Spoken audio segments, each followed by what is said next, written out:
Joining me now is Georgia State Rep. Misha Maynor, who left the Democrat Party earlier this year, and Daniel E. Friends, a campus reform correspondent.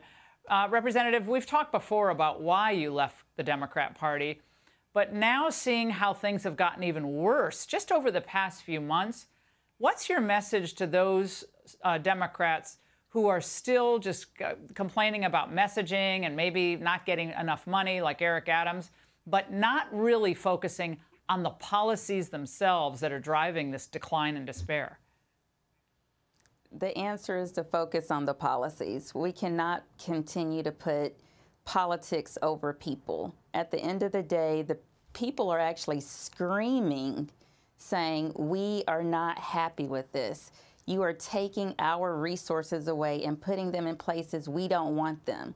If they would just listen to the voters, they could have a chance, but it's what I'm doing right now is going out into my community and really just exposing the truth to them, and they're listening.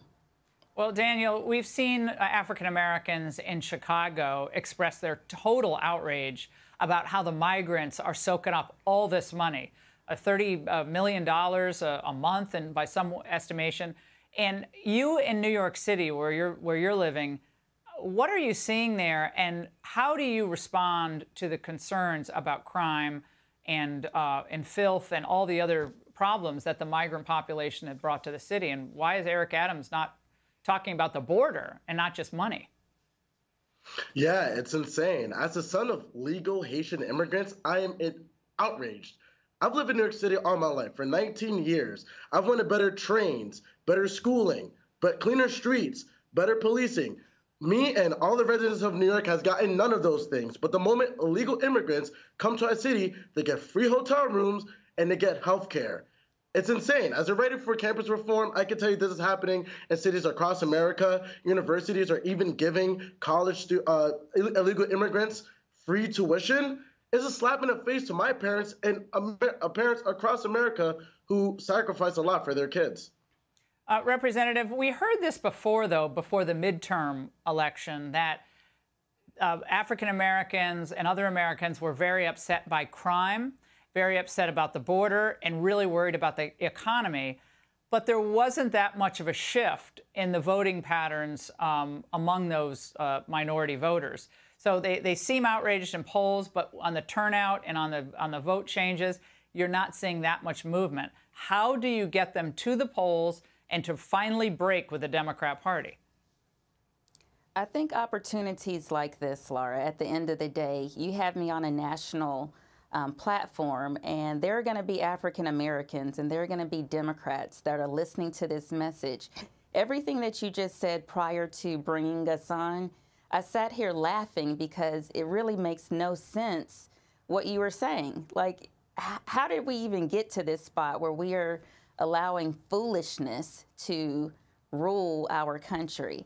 And so I'm going to continue to educate the people in my district, people like Daniel, other leaders and other representatives that are changing their minds. We really need to collectively put our voice together, because if we don't, we're going to lose this country faster than you think.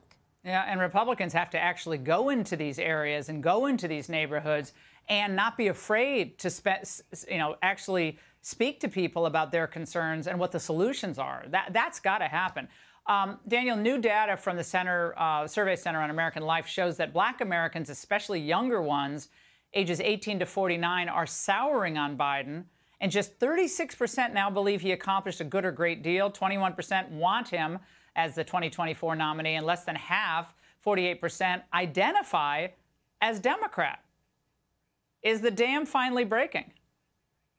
I think the dam is finally breaking.